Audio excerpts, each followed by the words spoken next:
साथ जो फ्रेंडशिप है उस बारे में क्या कहेंगे? रजत से कभी भी दोस्ती नहीं हुई मेरी, हमेशा मतलब बातचीत होती थी, फिर हमारा झगड़ा हो जाता था, फिर मैं रोती थी, वो चुप करवाता रहता था। तो रजत ऐसा है कि वो अपनी बात पे कभी रहता नहीं है, हमेशा मुकर जाता है। ये जो उसको पलटू और यू टर्न का जो टैग मिला है ना, वो एकदम परफेक्ट मिला है, क्योंकि वो अपनी बातों पे कभी नहीं रहता है। वो सबको बोल, यहाँ आपको बोलेगा कि हाँ भाई मैं तुम्हारे साथ हूँ, पीछे पलट के उसको भी बोलेगा कि हाँ भाई मैं तुम्हारे भी साथ हूँ। तो वो कब कहाँ है, क्या कर रहा है, क्यों कर रहा है, उसको खुद ही पता नहीं है। और ये जो उसकी आदत है कि जैसे मेरे साथ वो करता था कि पहले मुझे हर्ट करता था, मेरा मजाक उड़ाता था, पीठ पीछे भी जाके सबके साथ मेरा मजाक उड़ाता था, फिर वापस मुझसे बात करने आ जाता था, है ना। और जब मैं रोती थी चुप करवाता था, तो यही चीज़ें रिपीटेटिव हो रही थी। तो मुझे ऐसा लगता था कि ना, मेरे साथ रजत जो है बहुत ही फ़ायदे के लिए, ये समीकरण वाला रिश्ता होता है ना, वैसा था कि आप कि मुझे वो रजत चोट भी मारता था और फिर मलहम भी लगाता था, फिर चोट मारता था, फिर तकलीफ़ पहुंचाता था अपने शब्दों से और फिर मलहम लगाता था। तो ऐसे इंसान से दूर रहना बेहतर है, जो आपके साथ है पर आपके पीठ पीछे आपकी बुराई कर रहे हैं, आपका मजाक उड़ा रहे हैं। अविनाश के साथ जो है काफ़ी सारी चीज़ें एपिसोड में भी दिखाई गई, काफ़ी सारी चीज़ें बाहर भी निकल के आई है, चाहे आपका रिलेशनशिप का जो भी मुद्दा बना था वीकेंड के बाद से, या फिर आपके करियर को लेकर जो भी बातें हुई थी वो सारी चीज़ें भी सामने थी। क्या कहेंगे इस बात पे? अविनाश ने जो किया, मुझे ऐसा लगता है कि उसने अपनी फुटेज के लिए, लाइमलाइट बटोरने के लिए, ये उसका एक गेम प्लान भी हो सकता है। उसके लिए उसने मेरी इज्जत के बारे में नहीं सोचा और बेबुनियाद झूठे इल्ज़ाम उसने लगाए, जो एकदम मतलब बेसलेस थे। उसने एक भी बार ये नहीं सोचा कि क्या अगर मेरी जगह अविनाश की बहन होती, तो जो बातें अविनाश ने मेरे लिए बोली हैं, तो क्या वो तब अपनी बहन को भी वही सब बोलता। तो ये बहुत ही हर्टफुल था मेरे लिए जो कुछ भी हुआ। और शायद उसी वजह से जो बातें अविनाश ने बोली, मेरी मम्मी आई, मम्मी को भी बहुत हर्ट हुआ उन बातों को लेके। तो मम्मी का भी वो रिएक्शन था, क्योंकि एक माँ अपनी बेटी के लिए तो हमेशा खड़ी रहती है।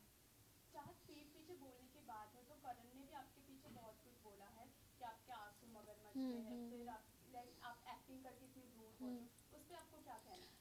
करण ने अगर ये बोला है कि मैं एक्टिंग करके यहाँ तक पहुँची हूँ, तो मुझे तो 3.5 महीने मैं एक्टिंग कर रही हूँ बिग बॉस के घर में, तो मुझे तो बेस्ट एक्ट्रेस का अवार्ड मिलना चाहिए ना। है कि नहीं, कितनी अच्छी एक्टिंग कर रही हूँ मैं कि 3.5 महीने से मैं एक्टिंग ही कर रही हूँ। और करण ने जो बात बोली है मेरे पीठ पीछे, वो जब मैं घर के अंदर थी तब मुझे पता ही नहीं था कि करण क्या बोल रहे हैं। जब मैं घर से बाहर निकली और मैंने वीडियोस देखे, तब मुझे पता चला कि अच्छा पीठ पीछे ऐसा बोल रहे थे करण। तो मुझे बड़ा बुरा लगा, हर्ट हुआ करण की बात सुन के कि वो इतने सीनियर हैं और वो अगर ऐसा करेंगे, किसी के आंसुओं पे हंसेंगे और किसी की फीलिंग्स का मजाक उड़ाएंगे, तो वो अपनी पर्सनालिटी दिखा रहे हैं। तो ये तो मैं करण का ये रिएक्शन देख के तो मैं शॉक्ड हो गई कि ये करण ये क्या कर रहा है, ये क्यों कह रहा है ऐसा। जहाँ जब आप घर के अंदर गए तब आपकी और विवियन की फाइट देखी गई, कहीं ना कहीं विवियन काफी ज्यादा पॉपुलर थे, ये वजह थी विवियन से फाइट करने की, ऐसा ऑडियंस का कहना है, आपका क्या टेक है इस पे? विवियन से मेरी फ़ाइट होती थी, वो इसीलिए स्टार्टिंग में, क्योंकि विवियन जो हैं वो बहुत सीनियर आर्टिस्ट हैं, और इसीलिए लोग उनसे सवाल जवाब नहीं करते थे, सब लच के दब के झुक के रहते थे विवियन के सामने। इकलौती मैं ही थी जो मैं कहती थी कि आप बदतमीज़ हो, आपके बात करने का तरीका सही नहीं है, आप बहुत घमंडी हो और बहुत एटीट्यूड है आपके अंदर, क्योंकि विवियन जिस तरह से बात करते हैं ना, ये सुन और ऑर्डर चलाना, वो सब चीज़ें मुझे नहीं अच्छी लगी। तो इकलौती मैं ही थी उन सभी लोगों में से जिसने आवाज़ उठाई और बोला कि आपके अंदर अब बहुत अकड़ है और आप इस तरह से बात मत करो। लेकिन उसके बाद 4 हफ्ते बाद मैंने काफ़ी सारे चेंजेस भी विवियन के अंदर देखे, जिसमें उनके बात करने के तरीके में काफ़ी सुधार आया। उनका वे ऑफ टॉकिंग बहुत बदल गया टूवर्ड्स मी। और भी लड़कियों के साथ, जैसे श्रुतिका को भी यही शिकायत थी, शहज़ादा को भी यही शिकायत थी कि विवियन का बात करने का तरीका बहुत ही गलत है, मतलब लहजा बहुत ख़राब है, तमीज़ नहीं है बात करने की, ऑर्डर बात करते हैं तो ऐसा लगता है कि ऑर्डर सुना रहे हैं, है ना। तो बदलाव देखे मैंने विवियन के अंदर।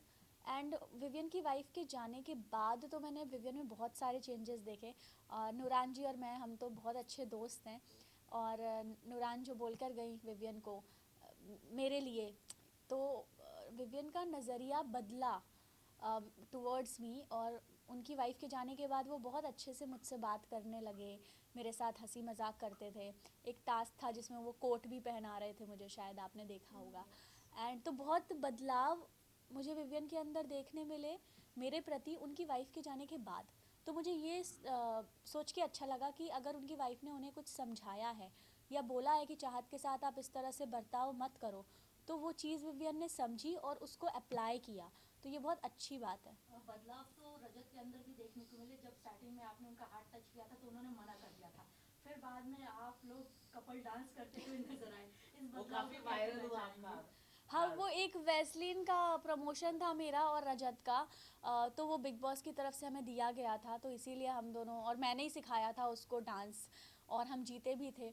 तो वो हो जाता है कंफर्ट, आप एक ही घर में रह रहे हो साथ में, तो वो कंफर्ट जोन आ जाता है थोड़ा।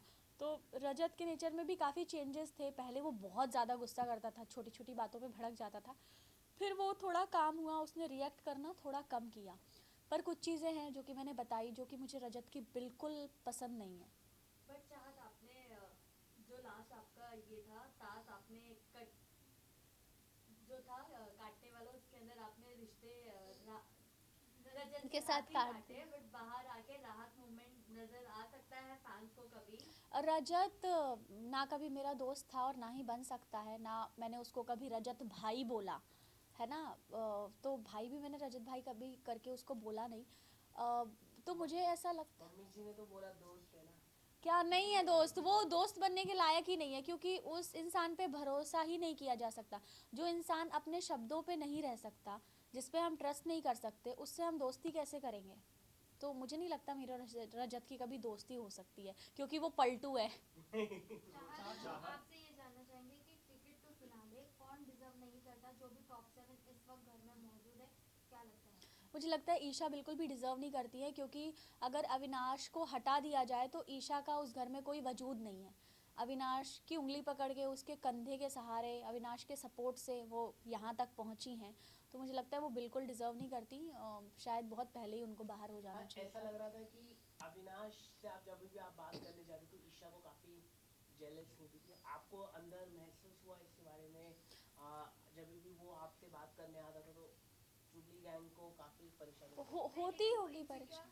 होती ही थी अगर अविनाश किसी लड़की से बात करता था। इज इट आपको लगता है? यस, मैंने कशिश से भी ऐसा सुना था, और भी लोगों से, कि जब भी यामिनी से भी इनफैक्ट, कि अगर अविनाश तब बात करता है मुझसे जब ईशा नहीं होती है, ईशा होती है तो वो बात नहीं करता है।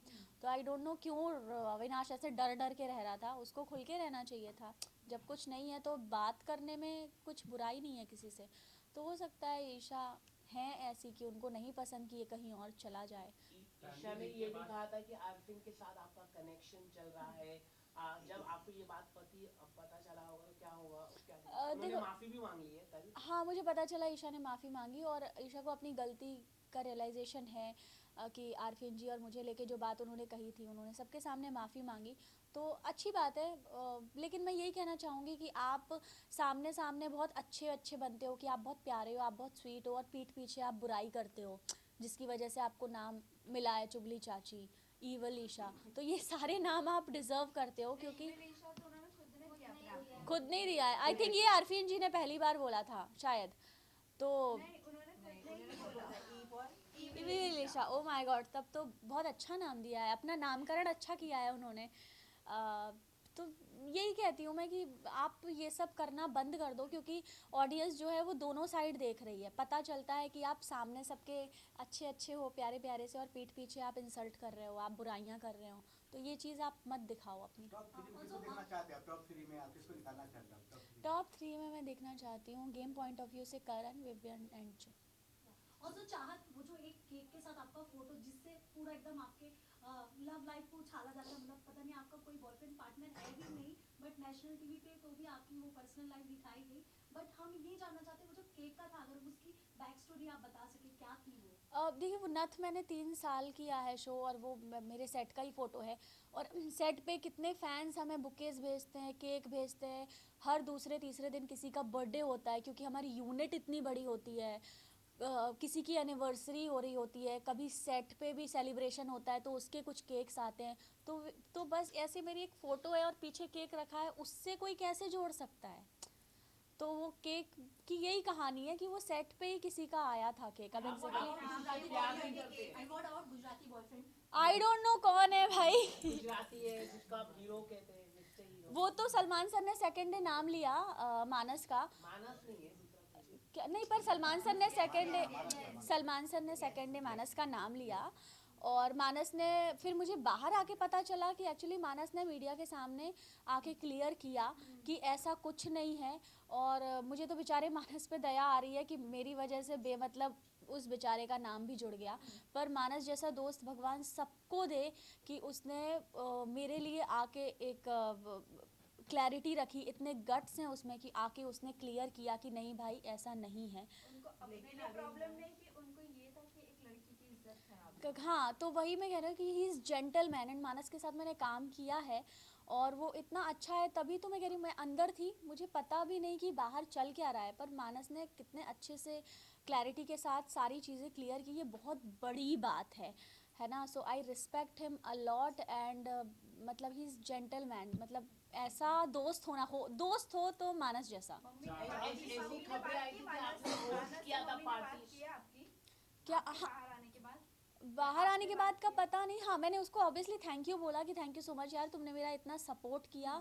और कोई को एक्टर हो तो मानस जैसा, तो मैं तो अगर मुझे कोई को एक्टर चाहिए, मैं किसी के साथ काम करना चाहती हूँ तो मानस के साथ काम करना पसंद करूँगी, क्योंकि वो इतने अच्छे इंसान हैं जो सबके बारे में सोचते हैं। और जब वो सेट पे भी थे तब भी सबका ध्यान रखना, चाहे वो स्पॉट दादा हो चाहे वो कोई भी हो, तो वो जो उसका नेचर है वो सबके लिए। आपने होस्ट किया था पार्टी, और जहाँ बिग बॉस से पहले, घर जाने से पहले आपने होस्ट किया था पार्टी, उस पे पता चला है कि आपने अपनी मम्मी जी को बताया था कि मैं इससे प्यार करती हूँ, गुजराती बॉय से, ऐसा मतलब ऐसी खबरें आई है।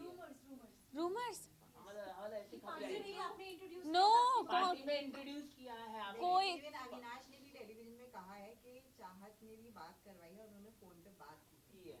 ऐसा कुछ नहीं है अविनाश। मैंने कहा कि ये सब अविनाश ने जो बातें बोली है, ये उसने अपनी फुटेज, अपने लाइमलाइट के लिए, गेम पॉइंट ऑफ व्यू से कि उस सबका ध्यान उसके ऊपर आ जाए, तो एक नई कंट्रोवर्सी